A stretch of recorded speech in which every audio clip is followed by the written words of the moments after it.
Voilà, il y a aucun souci. Nous, ici, Marc Jobas, nous avons fait que nous analyser la situation du pays. À commencer d'abord par l'accueil des Sénégalais réservé au président Macky Sall au niveau de New York. Moom lañ nekk di analyser pour seet lan mooy xew ci diggante bi ba ñu egg ci situation bu mel nii quoi affaire boobu dañu mën a nekkoon di analyser ba nga yegg si balaa ñoo dugg ci deuxième point bi ñu jox la sa kàddu bi comme ça yow tamit da nga jéem a seet ban analyse ngay def par rapport à cette situation là. De l'accueil des Sénégalais qu'ils ont fait à Macky Sall. À New York, ouais. Macky, le barricadeur a été barricadé, c'est tout. Ah bon? Mais pas que l'homme que parle. Qu'est-ce que adina? Looy def rek dang koy nat sa bopp. Parce que xamulo.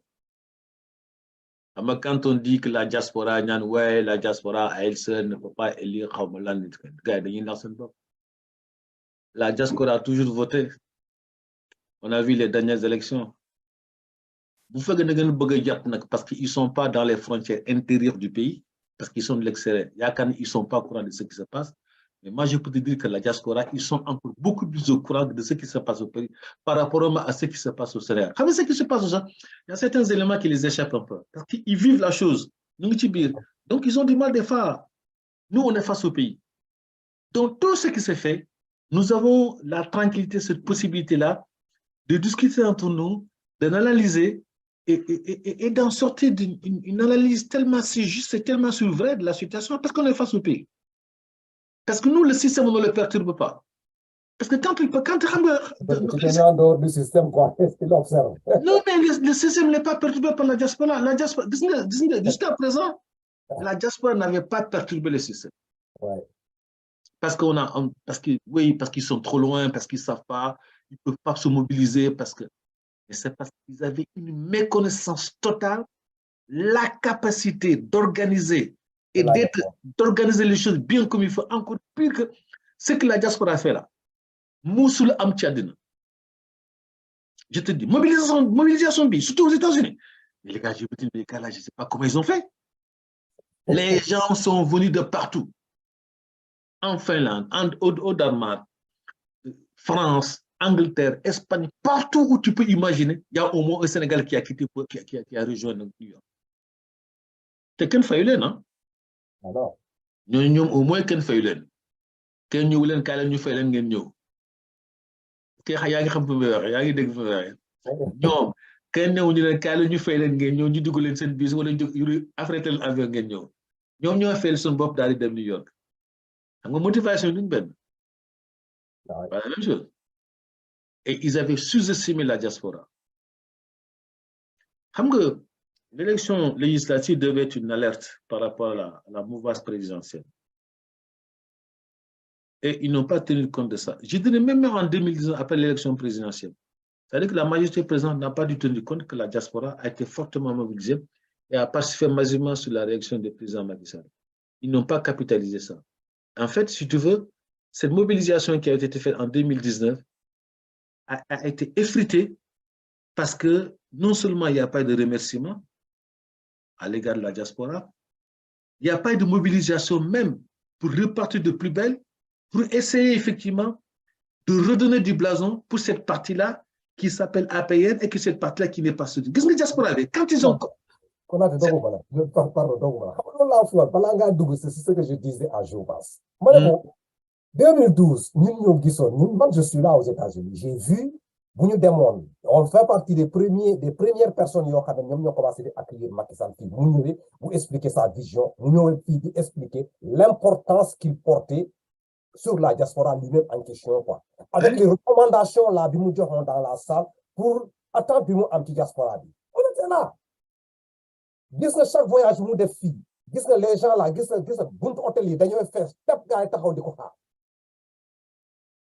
pourquoi? Parce que l'homme était populaire. La question que je vous pose là, moi, je aujourd'hui, que dans cette diaspora là, des gens comme nous. Tu sais pourquoi? L'APR n'a jamais été un parti organisé. Ouais, mais on peut voir ça venir. C'est-à-dire que quand tu as déjà milité dans un parti politique classique et tu vois le fonctionnement d'un parti politique classique, c'est complètement à l'opposé de l'organisation de la paix.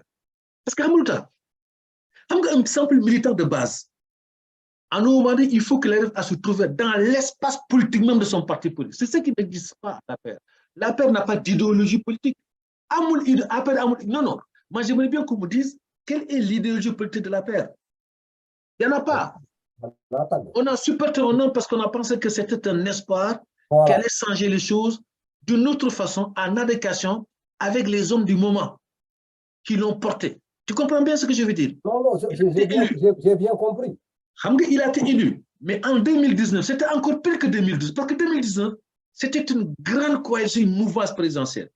Donc, les gars, la paix aurait été l'appareil redoutable capable de gagner les élections tout seul, toute seule, à partir du moment, à partir de l'électorat qu'il avait en 2019. Moi, j'avais constaté quelque chose. L'élection de il n'y avait plus de réunions, il n'y avait rien. Et j'ai dit, mais attendez les gars, il y a quelque chose que je ne comprends pas. Et quelques temps après, moi j'avais entendu un responsable politique de la paix qui disait que à peu près entre 75 et 80% des gens qui l'avaient soutenu en 2019 continuent toujours à le soutenir. Est-ce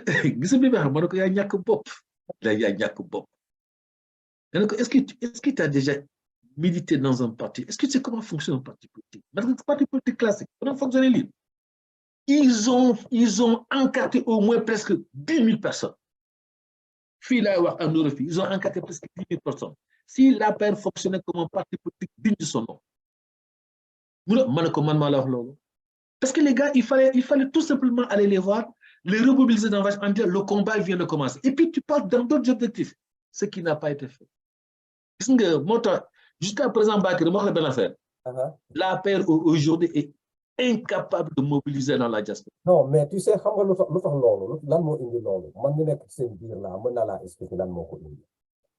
une personne intelligente là, qu'est-ce qui a fait comment dirais-je là, ton succès? L'anmo ou de sa popularité. C'est l'engagement individuel de tout un chacun. Individuellement, les membres de la paix là, nous avons décidé que l'île nous bëgg pour accompagner un homme. Mais yo, vous n'êtes au pouvoir maintenant là. Cette volonté individuelle qui se trouve à tout un chacun là, quoi. C'est-à-dire cette force-là, cette vouloir de pouvoir faire bien les choses là. Vous n'êtes inné en tout un chacun. Une popularité. Mais yo, vous faites un pouvoir là. Pourquoi ne pas, comment dirais-je là, capitaliser sur cette valeur-là individuelle de l'individu? C'est pourquoi? Wow. Parce qu'il y a une erreur d'appréciation de la part du président. Il y a une erreur d'appréciation. Parce que il y a que cette mouvance présidentielle était toujours à sa cause. C'est ça le truc. Il y a une erreur d'appréciation, il y a un manque de vision par rapport au militant lui-même. Yeah. Parce que Sénégal n'est que dans la diaspora. Ce n'est pas comme au pays où tu vas arroser, tu remobilises. Quand ils se lèvent le matin, ils vont au boulot. Ils ne vivent pas de la politique. Donc, à la limite, mobiliser, ils s'en foutent complètement. Ça ne les empêche pas de vivre. Ils ne dépendent pas de la politique. Donc, il y a une erreur d'appréciation par rapport à ça. Et au-delà de ça, ça dit que ce qui l'entourait aussi, particulièrement ceux de la diaspora, je parle des directeurs de DSE, là, du truc comme ça. Mais mes gars, à un moment donné, je me suis dit,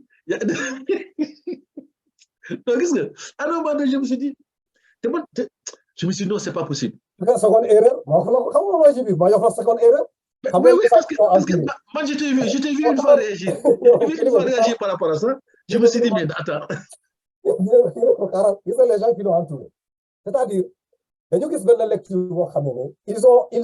ont été, comment dirais-je là, victimes de leur propre turpitude, quoi. Là, on a faussé le départ là avec ce président-là. C'est parce qu'on l'a laissé. Nous disons qu'on il a le premier et le dernier mot. C'est lui qui décide et tout le monde suit à la lettre. Et les gens l'ont encouragé dans ça. Amour Kouyoua, on est venu avec notre action individuelle et contribuer à l'édifice. Est-ce que dans cette contribution de l'édifice là, les gens se retrouvent maintenant là sans voix? C'est une seule personne qui décide. Mais cette personne-là, les gens qui veulent s'accrocher là, comme ton entourage là, ils ont trouvé au moins qui on l'a connu. C'est-à-dire, tant que tu es en train de le suivre, des éloges là, Bamba Massena, et c'est terminé. Donc, Bamba Massena, dans ce terrain-là, quoi. Finalement, les gens, l'objectif le plus premier là, pour avoir l'attention de ce chef-là, il y a une attitude pour son approbation.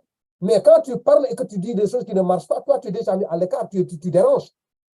Et nous, dans un parti là, ces gens qui lèvent le ton là, qui disent que non, ça ne va pas, on n'est pas d'accord là. Nous, mais malheureusement, on est resté dans cette situation-là. Le président a payé l'équipe quelque chose. Moi aussi, ce qui était censé faire, moi je ne parle pas de toi parce que bon, je te connais suffisamment. Certains responsables politiques, particulièrement de la diaspora, c'est de la DSE là en fait. Ils n'ont pas été très visionnaires en fait. Ils n'ont pas aidé Macky en fait. Ils ne l'ont pas aidé du tout.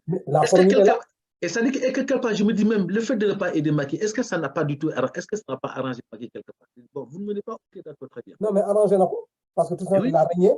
Mais bien sûr. Il a régné, il a beaucoup dans le parlement. Parfait, voilà les conséquences. C'est toi qui me disais ici que Macky partira avec la paire, mais regarde aujourd'hui comment ça se passe. Mais regarde aujourd'hui comment ça se passe. Les dominants, mais non, c'est pas possible quoi. Parce que gis nga parti politique, gis nga parti dafa laaj organisation quoi. C'est-à-dire qu'à un moment donné, il faut qu'il y ait des courants. Et à un moment donné, je sais pas, hein, depuis quand, bon, la semaine dernière, j'ai dit, mais on va la appel gagné de congrès. Hein, et puis bon, voilà, les militants gagnent appel, mais les militants ne se retrouvent pas dans la paire. Hein.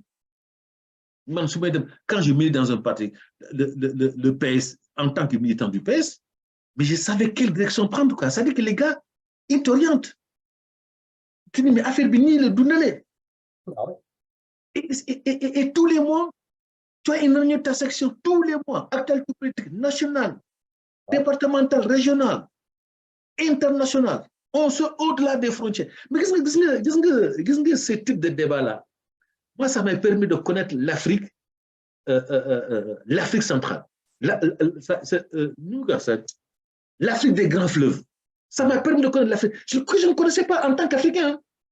Ces débats-là m'ont permis d'avoir une ouverture d'esprit sur l'Afrique, à Somalie, à Kenya, à Burundi.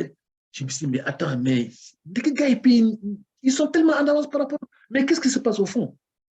Parce que le militant de la paire n'est pas formé Bakary. Qu'est-ce qu'il y a une formation?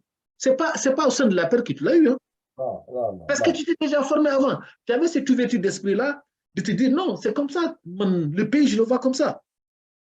Le militant doit être formé à l'intérieur de la section. Mais quand moi, il y a quelques réunions de section ici ou quelques réunions que la DSA a organisées, mais non. Ça ne m'intéresse pas. Ouais, voilà.